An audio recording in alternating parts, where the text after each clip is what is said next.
being an entrepreneur requires you to have a large ego and either a vision or a hallucination. And the problem is you have to believe they're one and the same.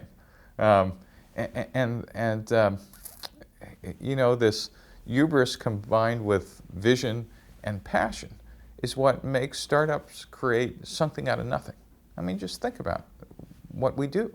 We sit around with a napkin and then we go, we're going to change the world. You know, sketch it, and we believe it. Not only do we believe it, we're able to convince you that we're going to do that. And in fact, we not only convince you we're going to do that, we're going to convince you to open your wallet and pour it out and like give us your money. And you're going to be happy even after you do that. And the odds of us actually doing that, 1 out of 100. But you'll give us your money again, and we'll do it again.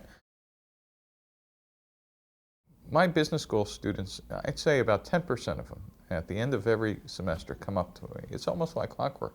Say, Professor Blank, I really need some help in trying to decide where I'm going to go to work. Well, great. What are the choices?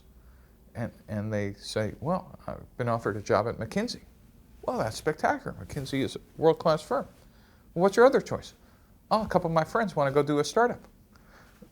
And I look at them and I still can't, even after all these years, can't get the shock off my face. And I go, well, you've just decided.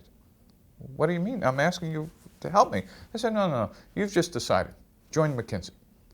Because unless you're waking up in the middle of the night taking notes on your startup, or by the time you get to your shower in the middle of the morning, you can't wait to work on your startup. That's not what you're cut out for. A startup is an irrational passion. It is not a job. Normal people have jobs. Entrepreneurs are irrational, and unless you're irrational, don't think of it as a job choice. It's not a career choice. Entrepreneurship is a calling, and you shouldn't be doing it because your friends are doing it. You should be doing it because it's a virus that's gotten into your head, and you needed to get it out of your system.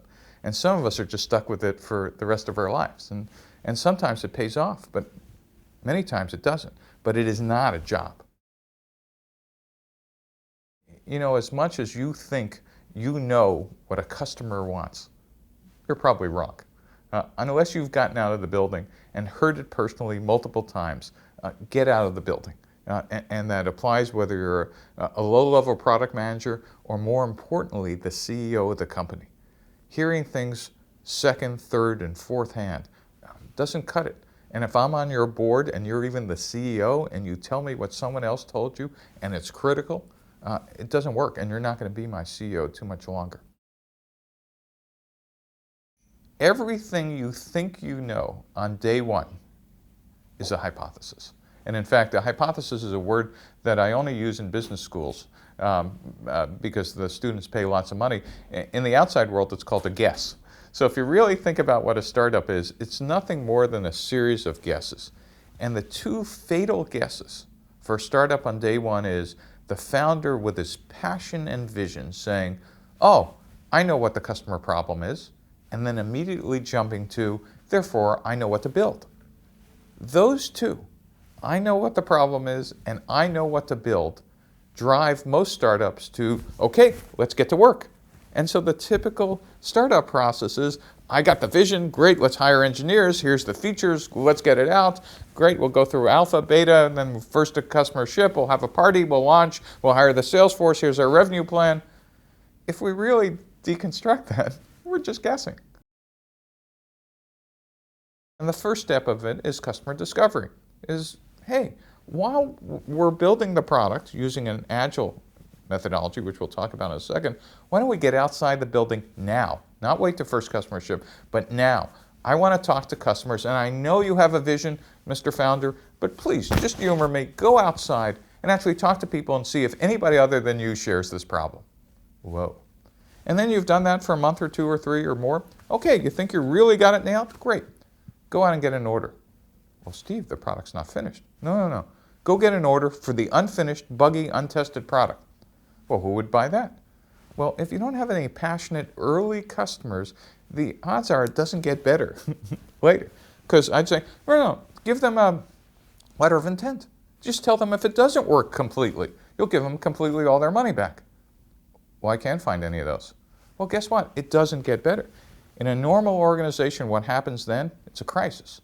In a startup, you assume that's going to happen. It happens all the time.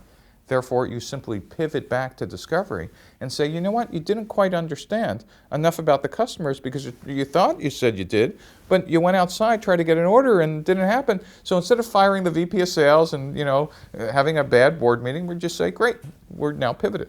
And this is 2 of the 4 steps, but it really concentrates the notion of, I thought I knew the customer problem, I thought I knew what features to build, but you know what?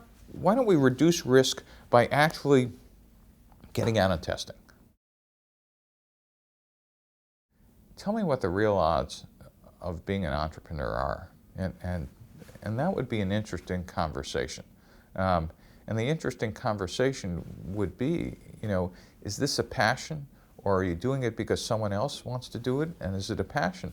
Do you have a family to support? Do you understand what the real odds of making anything more than a poor salary for the rest of your lives? One of the problems is which I didn't have as a young entrepreneur, is nowadays entrepreneurship is a glamour industry.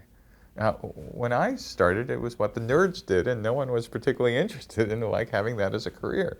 Now it's something that you think you should do because it's glamorous. I tend to discourage students from wanting to be entrepreneurs, not encouraging them.